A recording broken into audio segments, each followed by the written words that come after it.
বিধায়ক বিশ্বজিৎ ফুকনে অসমৰ মানুহক মূৰ্খ বুলি ভাবি চালে বেৰে কুবোৱা কথা কেইটামানক এটা বিভ্ৰান্তিকৰ পৰিস্থিতি সৃষ্টি কৰিব বিচাৰিছে।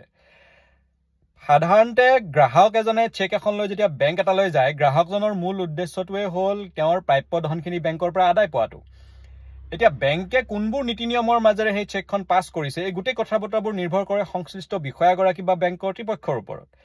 যেতিয়াৰ পৰাই এপেক্স বেংকৰ ভিতৰ চৰাত অসমৰ ৰাইজৰ ধনেৰে গঠিত অসমৰ ৰাইজৰ এপেক্স বেংকৰ ভিতৰ চৰাত যেতিয়াৰ পৰাই দুৰ্নীতিৰ অভিযোগবোৰ উঠিছে, যেতিয়াৰ পৰাই কোটি কোটি টকাৰ দুৰ্নীতি আৰু কেলেংকাৰীৰ অভিযোগবোৰ উঠিছে, যেতিয়াৰ পৰা নিযুক্তিৰ ক্ষেত্ৰত স্বজন তোষণ আৰু কেলেংকাৰীৰ অভিযোগবোৰ উঠিছে এপেক্স বেংকৰ ভিতৰ চৰাত, তেতিয়াৰ পৰা এপেক্স বেংকৰ চেয়াৰমেন বিশ্বজিৎ ফুকনকে ধৰি অন্যান্যসকলে সেই অভিযোগবোৰৰ উত্তৰ দিয়াৰ পৰিৱৰ্তে, সেইবোৰ তদন্তৰ কৰাৰ পৰিৱৰ্তে যিসকলে প্ৰশ্নবোৰ কৰি আছে, কেতিয়াবা সাংবাদিকক জেলত ভৰাই দিছে, কেতিয়াবা অইন মানুহে প্ৰশ্ন কৰিলে তেওঁলোকক নানান ধৰণৰ ভিত্তিহীন আৰু মনে সজা কথা কৈ বদনাম কৰিবলৈ চেষ্টা তেওঁলোকে অব্যাহত ৰাখিছে।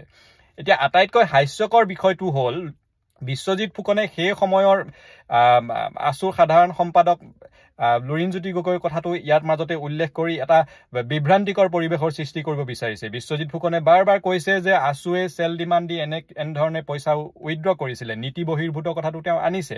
এতিয়া আটাইতকৈ হাস্যকৰ বিষয়টো হ'ল আছুৱে যদি চেক এখন লৈ বেংকলৈ গৈছিলে, আছু হ'ল গ্ৰাহক। এতিয়া আছুৰ প্ৰাপ্য ধনখিনি আছুক আদায় দিছে কোনবোৰ প্ৰচেছৰ মাজেৰে দিছে, যদি সেই প্ৰচেছত কিবা গণ্ডগোল বা কিবা নীতি বহিৰ্ভূতভাৱে তেওঁলোকে দিছিলে, তাৰ কাৰণে জগৰীয়া হ'ব বিশ্বজিৎ ফুকন নাইবা বেংকৰ কৰ্তৃপক্ষ। আছু কেনেধৰণে তাৰ কাৰণে জগৰীয়া হ'ব পাৰে। ২ নম্বৰ কথা, ৰাজেশ বাজাজে ২০ কোটি টকা লৈ যে এই অন্তৰ্ধান হ'ল, সেইবোৰ পইচা আজিলৈকে ঘূৰি আহিল নে নাহিল, ৰাজেশ বাজাজ ক'ত আছে, বা আন যিবোৰ কেলেংকাৰীৰ অভিযোগ উঠিছে সেইবোৰৰ উত্তৰ দিয়াত তেওঁলোক নাই, তেওঁলোকে পলাই ফুৰিছে। তেওঁলোকে মাত্ৰ আছু বা অন্যান্যসকলৰ পিনে এটা মনে সজা আৰু কিছুমান আচৰিত ধৰণৰ কথা তেওঁলোকে কৈ এটা পৰিৱেশটো বিভ্ৰান্তিকৰ কৰিব বিচাৰিছে। এতিয়া আমাৰ প্ৰশ্নটো হ'ল আছুৱে যিবোৰ পইচা চেকৰ জৰিয়তে উইথড্ৰ কৰিছিলে, সেইবোৰ পইচা বেংকটোলৈ ঘূৰি গৈ পাইছে।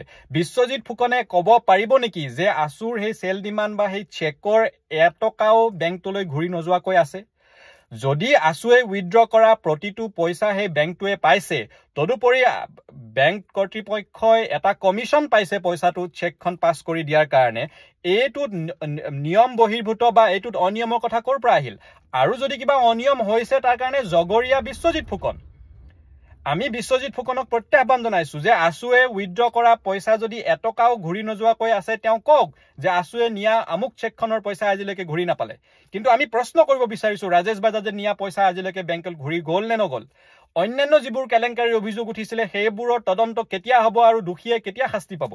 গতিকে বিশ্বজিৎ ফুকনকে ধৰি অন্যান্যসকলে যিসকল এই বেংকটোৰ লগত জড়িত আছে, তেওঁলোকে বেংকটোৰ ভিতৰত হোৱা দুৰ্নীতিবোৰৰ তদন্ত কৰক আৰু সেই দুৰ্নীতিবোৰৰ উত্তৰ তেওঁলোকে দিয়ক।